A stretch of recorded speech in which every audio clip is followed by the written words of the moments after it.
भगवान ने कहा दुर्योधन मैं तेरे घर नहीं खा सकता, तेरे हृदय में यदि मेरे प्रति प्रेम होता तो मैं जरूर खाता। भगवान बोले मैं वहां कभी नहीं खाता जहां सामने वाला खिलाने का घमंड रखे कि मैंने खिलाया। जहां खिलाने वाला खिलाने का घमंड रखे उस अन्न को मैं स्वीकार नहीं करता। भगवान ने दुर्योधन के 56 भोग त्याग दिए और विदुरानी के घर गए।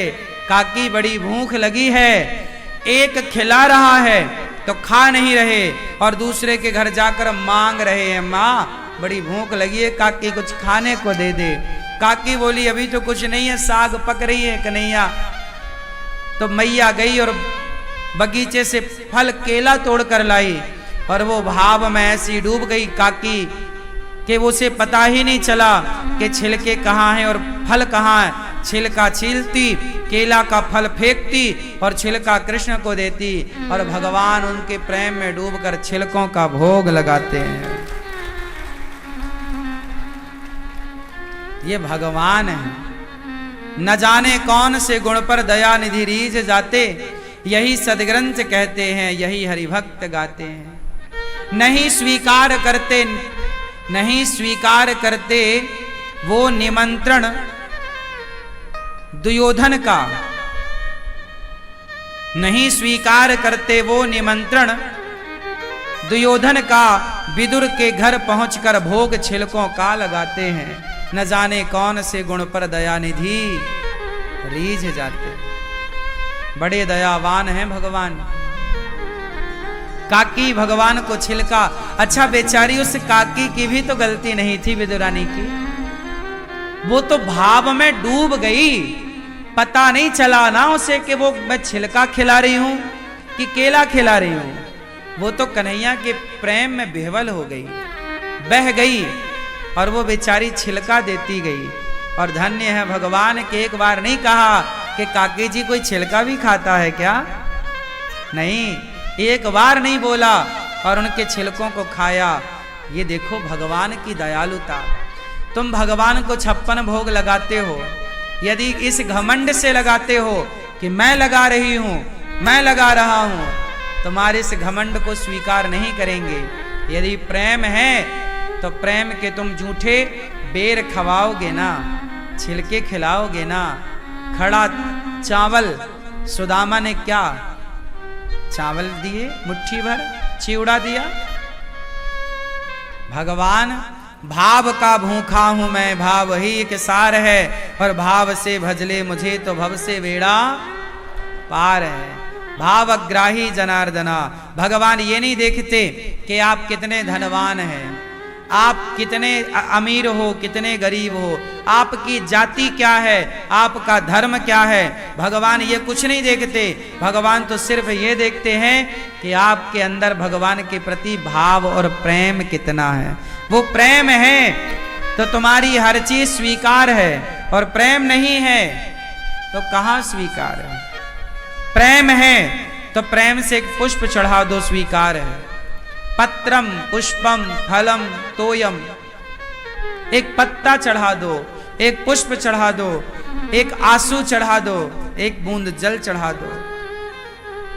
प्रेम है तो मैं आपकी बासी रोटी खा सकता हूं और प्रेम नहीं है तो आपके 56 भोग भी नहीं खाऊंगा, भले पेट में भूख कितनी हो।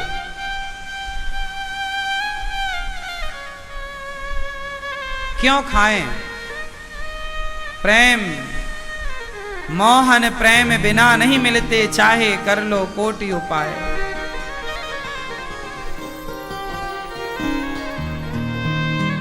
मिलहि न रघुपति बिन अनुरागा, किए जोग जप ज्ञान विरागा। भगवान प्रेम में रीझ गए। काका जी आए, विदुर जी 56 भोग बाजार से लेकर, अरे विदुरानी ये तूने क्या खिलाया, छिलके। अब 56 भोग परोसा और काका जी अर्थात विदुर जी ने भगवान को दिए। 56 भोग खाते हुए कन्हैया ने कहा काका जी जो स्वाद मुझे आपके काकी जी के छिलकों में मिला वो स्वाद आपके 56 भोग में नहीं है। वाह। ये है भगवान का स्वभाव। इसलिए आप लोग भगवान को भोग लगाया करो ना, तो जो आपके पास है श्रद्धा प्रेम से वो स्वीकार कराओ। हे नाथ, यही है। हम तो नमक रोटी खाएं तो नमक रोटी का भोग लगाएं, अचार रोटी खाएं तो अचार रोटी, 56 भोग खाओ, जो खाओ भोग लगाओ, वही भोग लगाओ। आप लोग थोड़ा कपट करते हो भगवान के साथ। क्या कपट करते हो? आप लोग भगवान के लिए ना रूखा सूखा बना के खवा दे, पहले तुम खाओ, फिर अपने लिए बढ़िया छौंका लहसुन का, जीरा का और प्याज का अलग बनेगी अपने लिए दाल साग। भगवान को अलग सूखा बना के थोड़ा थोड़ा। शक्कर, कुछ लोग भगवान को क्या खिलाते हैं? शक्कर। हाँ, इतनी सी कटोरी होती है, इतनी सी शक्कर उसमें दे। भगवान को पूड़ी बना दी, पूड़ी जरा सी इतनी अठमाई, भोग लगाया। और अपने लिए क्या मैया,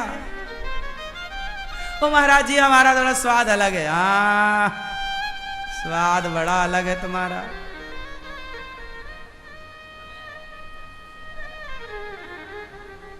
हमारी भाषा में तो जो भगवान का प्रसाद है वही सबसे बड़ा स्वाद है। बिना प्रसाद का अमृत ही क्यों ना हो, वो स्वीकार नहीं। आप लोग लहसुन प्याज खाते हैं, हम ये नहीं कहते कि आप आज ही छोड़ दो, आपकी भी आदत है, आप भी मजबूर हैं। जहां जाते हैं आपको लहसुन प्याज मिल ही जाती है, लेकिन फिर भी बाहर का तो एक देखो अलग विषय है कि आप घर के बाहर क्या करते हैं, वो अलग विषय है। लेकिन मुझे आप एक बात समझाओ कि जब आप भगवान को कुछ और भोग लगाते हैं, अपने लिए कुछ और बनाते हैं, तो ये भगवान के साथ कपट हुआ कि नहीं? क्यों नहीं हुआ? हम आपको कुछ और खिलाएं और हम कुछ और खाएं, तो ये तो कपट हुआ नहीं हुआ? तो फिर आप लोग अपने घर में भगवान को रखते हैं और अपने घर में रखकर भगवान के साथ कपट करते हैं, नहीं? सही है ना? ऐसा करते हैं ना लोग। लोगों के घर में 2 बार भोजन बनता है, एक बार सिंपल भगवान के लिए जरा सा, फिर अपने बच्चे परिवार पति सास सदस्य सबके लिए मस्त अलग।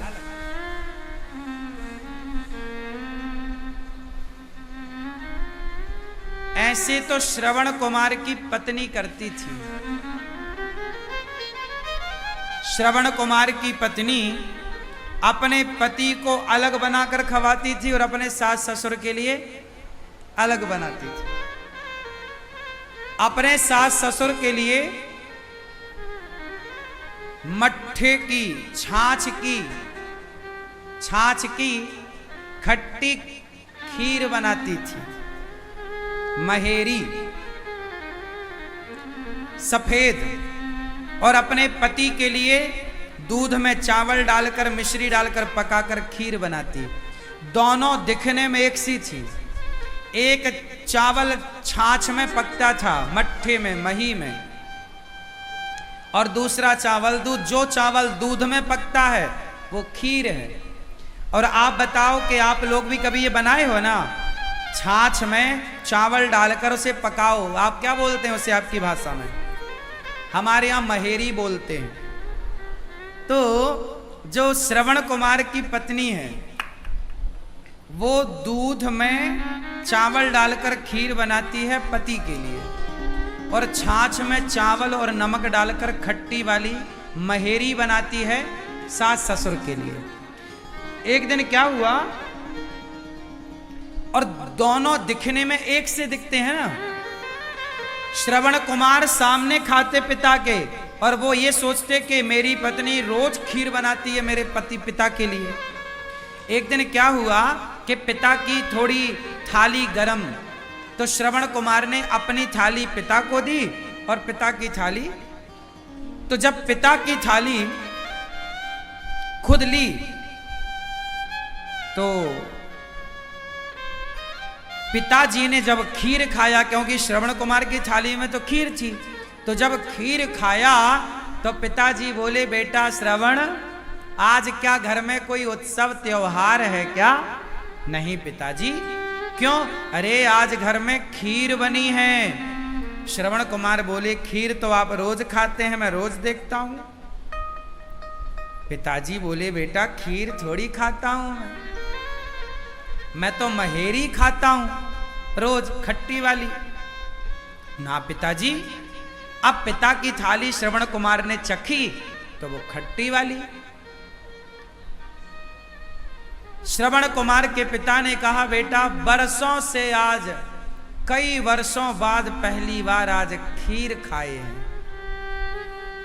श्रवण कुमार समझ गए कि मेरी पत्नी मेरे पिता के साथ कपट करती है, मेरी पत्नी मेरी माता के संग कपट करती है।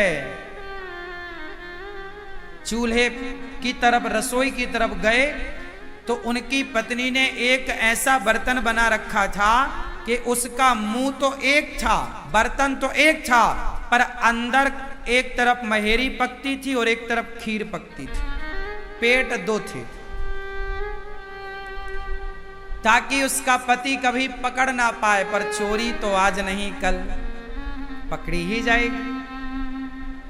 श्रवण कुमार ने कहा कि तुमने मेरे माता पिता के साथ कपट किया है, अब मैं अपने माता पिता की सेवा तुमसे नहीं कराऊंगा, मैं खुद करूंगा। उस दिन से श्रवण कुमार अपने माता पिता को लेकर 4 धाम की यात्रा के लिए निकल गए, कंधे पर बिठाकर। पहले का बेटा अपने माता पिता से कपट नहीं करता था, आजकल की औलादें कुछ कपट करने लग गई है ना। बहुत सारे घरों में आज ऐसा होता है, देखो आप लोग तो बहुत अच्छे हैं, लेकिन आज भी घरों में ऐसा होता है कि घर में कोई अच्छी चीज बनती है ना, वो बच्चों को दी जाती है, पति पत्नी और बच्चे खा लेते हैं, पर वो अच्छी चीज ना सास ससुर तक कम पहुंचती है। आज भी होता है, सबके घर नहीं होता, पर बहुतों के घर ऐसा होता है। सास ससुर को केवल दाल चावल सब्जी रोटी मिलेगी, कुछ विशेष पकवान आया बाजार से या कोई विशेष चीज बनी तो वो कुछ लोगों को मिलती भी होगी, पर कुछ लोगों को, कुछ लोग मतलब कुछ % ऐसी भी बहुएं हैं, ऐसे भी बेटे हैं जो अपने माँ बाप से आज भी कपट करते हैं, है ना, करते हैं। कभी कपट नहीं करना चाहिए खाने पीने की चीजों में। आप जितना अच्छा खाते हैं, सामने वाले को उससे भी अच्छा खिलाने की कोशिश करो, क्योंकि अन्न में ईश्वर का वास होता है। जब किसी का पेट भरता है, चाहे वो पति का हो, पत्नी का हो, पुत्र का हो, माता का, पिता का, दीन का, दुखी का, जब किसी का पेट आप भरते हैं तो पेट भरने से वो व्यक्ति तृप्त नहीं होता, उस व्यक्ति के भीतर बैठे भगवान तृप्त होते हैं, क्योंकि भगवान तो सबके भीतर बैठे हैं ना। यदि हमने आपसे कपट किया तो वो कपट आपसे नहीं होगा, वो कपट तो भगवान से होगा। इसलिए आप लोगों ने गौरी गोपाल आश्रम में देखा होगा, जो दाल हम स्वयं खाते हैं, जिस क्वालिटी का चावल हम खुद खाते हैं, वही क्वालिटी का दाल चावल आप सबके लिए, हजारों भक्तों के लिए होता है। सबसे बढ़िया वाला चावल भारत में आता है बासमती। वो बासमती का चावल आप चेक कर सकते हैं अन्य क्षेत्र में जाकर, जो 30,000 लोगों की रसोई बढ़ती है, सबके लिए वही चावल है। वही चावल हम खाते हैं, वही आप खाते हैं। यदि मैं कुछ खाऊं, आपको कुछ खवाऊं, तो ये कपट हो जाएगा। और अनिरुद्धाचार्य कपट करके ईश्वर को क्या जवाब देगा।